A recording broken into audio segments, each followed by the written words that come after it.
السلام عليكم أزول الفلا ومرحبا بكم نسل الجياس كتوجور مع جديد وأخبار شبيبة القبائل مع جديد الشبيبة. تعيين السيد عزيز طاهر مديرا عاما لملعب حسين أيت حمد، وأيضا كما قلنا أنه حبينا خالد يكون في شبيبة القبائل ولكنه أمضى في اتحاد العاصمة. هدرت على اللاعب هذا قبل أن يمضي في اتحاد العاصمة، ولكن ربما إدارة شبيبة القبائل لم تهتم بخدمات هذا اللاعب. والله لاعب مليح وكان قادر يفيد شبيبة القبائل، ولكنه امضى في اتحاد العاصمه. لايك الفيديو وابوني في القناه وتركوا لنا تعليق. كما قلنا لكم في اول فيديو، تعيين السيد عزيز طاهر مديرا عاما لاداره ملعب حسين أيت حمد وجميع مرافقه.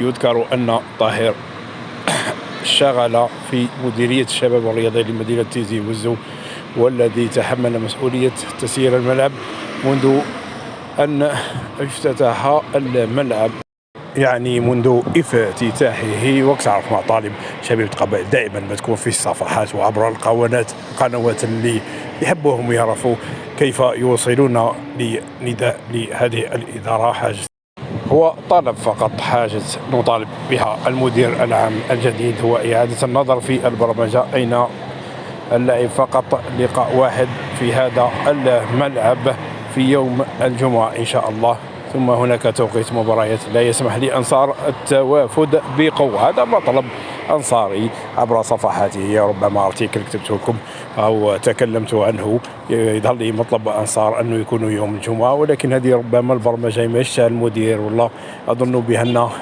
يعني صراحة الرابطة أيضا تبرمج، وكل مهامه احنا فقط نطالب الإدارة دائما الحفاظ على هذا التراث.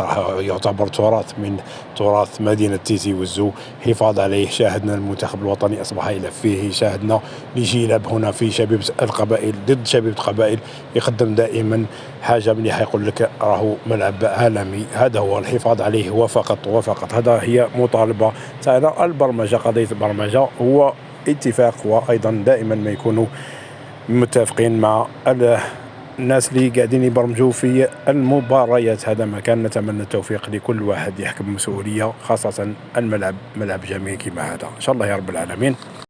نوليو لقضية خالدي اللاعب اللي ربما كنا حابين يكون في شبيبة القبائل، ولكنه فوجئنا. زكريا خالدي هنا لاعب نادي العربي الكويتي جديد اتحاد العاصمة، ويتفق مع الإدارة ويمضي لموسمين. كنا درنا فيديو عليه وقلنا راهو لاعب ممتاز ويخرج على شبيبة القبائل على الأقل مستوى بوعالية، يعني صراحة في تراجع صراحة، ولكن ربما الإدارة تفكر في آخريب ومستقبل الفريق. نتمنى ذلك. احنا ماذا بنا آخريب يلونسيه المدرب، لأنه لاعب ممتاز وفي نفس البوست. يلا لايك الفيديو، ابوني في القناه واتركوا لنا تعليق. فيف جياسكا، سلام خواتي.